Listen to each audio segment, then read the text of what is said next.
కోత తీసుకుంటుందని చెప్పి నరేంద్ర మోడీ గారికి నేను సూటిగా చెప్తున్నా. మిత్రులారా, ఇలా చెప్పుకుంటూ వెళ్తే ఎన్నో విజయాలు ఉన్నాయి. పనిలో పడి ప్రచారం చేసుకోవడంలో మేము మర్చిపోయినాం.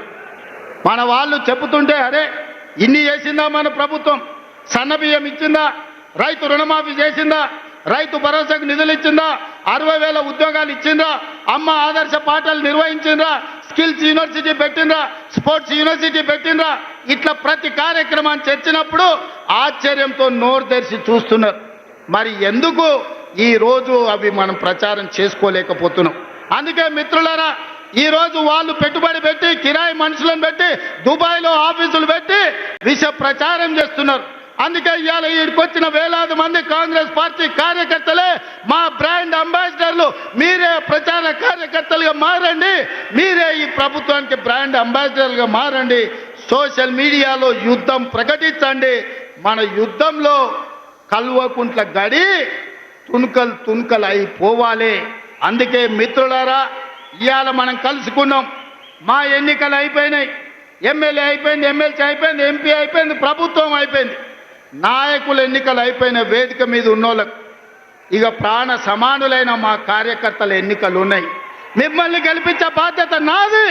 సర్పంచులుగా, వార్డు మెంబర్లుగా, ఎంపీటీసీలుగా, ఎంపీపీలుగా, జడ్పీటీసీలుగా, జిల్లా పరిషత్ చైర్మన్లుగా, కౌన్సిలర్లుగా, కార్పొరేటర్లుగా, మేయర్లుగా మిమ్మల్ని గెలిపించే పూచి నేను తీసుకుంటా. మీ సోదరుడు మీకు అండగా నిలబడతాడు. గ్రామ గ్రామాన, తండాలలో, గూడాలలో, మారుమూల పల్లెల్లో కంకణం కట్టుకొని బయలుదేరండి. రాబోయే స్థానిక సంస్థల్లో 100% కాంగ్రెస్ పార్టీ కార్యకర్తలకు న్యాయం జరుగుతుంది. మిమ్మల్ని గెలిపించుకునే పూచి నాది.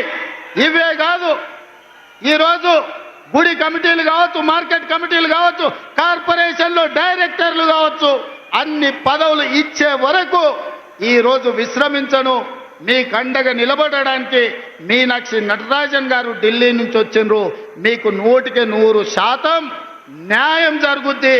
మీకు న్యాయం చేసే బాధ్యత నాది. ఇదే కాకుండా చాలామంది నాయకులకు ఒక భయం ఉంది. మా దగ్గర ఎమ్మెల్యే గెలిచిండు, లేకపోతే మా దగ్గర ఎవరో ఎమ్మెల్యే వచ్చిండు, రేపు భవిష్యత్తులో నా పరిస్థితి ఏందని. అందుకే నేను ఒక మాట చెప్పదలుచుకున్నా. వచ్చే ఎన్నికల్లో సీట్లు పెరగబోతున్నాయి. 119, 153 అసెంబ్లీలు కాబోతున్నాయి. పార్లమెంటు సీట్లు పెరగబోతున్నాయి. ఇవాళ 60-70 మంది ఎమ్మెల్యేలు ఉన్నారు. ఇంకా 80 మందికి కొత్తగా టికెట్లు ఇచ్చే అవకాశం ఉంది. మీరు ప్రయత్నం చేయండి, ప్రజల్లో ఉండండి, ప్రజాసేవ చేయండి. మీకు టికెట్లు ఇచ్చి గెలిపించుకునే బాధ్యత, మిమ్మల్ని ఎమ్మెల్యేలను మంత్రులు చేసే బాధ్యత కాంగ్రెస్ పార్టీ, మల్లికార్జున్ ఖర్గే, రాహుల్ గాంధీ గారు తీసుకుంటారని నేను ఈ సందర్భంగా తెలియజేస్తున్నా. రాబోయే రోజుల్లో మా ఆడబిడ్డలకి, ఇక్కడ కూర్చున్న మా మహిళలకు చెప్తున్నా, మహిళా రిజర్వేషన్ రాబోతుంది. 51 మంది కనీసం ఆడబిడ్డలు ఎమ్మెల్యేలు కాబోతున్నారు. 60 మంది దాకా ఆడబిడ్డలు అసెంబ్లీలో ఉండబోతున్నారు. 5-6 మంది కనీసం మంత్రివర్గంలో మంత్రులు కాబోతున్నారు. అందుకే సోదరులారా, యువకులకు నేను మాట ఇవ్వదలుచుకున్నా. మీరు కొట్లాడండి, ప్రజల్లో ఉండండి. మీరు అడగాల్సిన పని లేదు, మీరు ఢిల్లీకి వెళ్ళాల్సిన అవసరం లేదు. మీ టికెట్ మీ ఊరికి, మీ ఇంటికి తెచ్చిచ్చి, మీ దోవ ఖర్చులు ఇచ్చి మిమ్మల్ని గెలిపించుకునే బాధ్యత కాంగ్రెస్ పార్టీ తీసుకుంటుంది. ప్రజల్లో ఉండే ఆడబిడ్డలకు టికెట్లు ఇచ్చి మహిళా నాయకత్వాన్ని పెంపొందించే బాధ్యత కాంగ్రెస్ పార్టీ తీసుకుంటుంది. ఖర్గే जी, इस मंच से मैं आपको एक भरोसा, एक वादा करना चाहता हूं.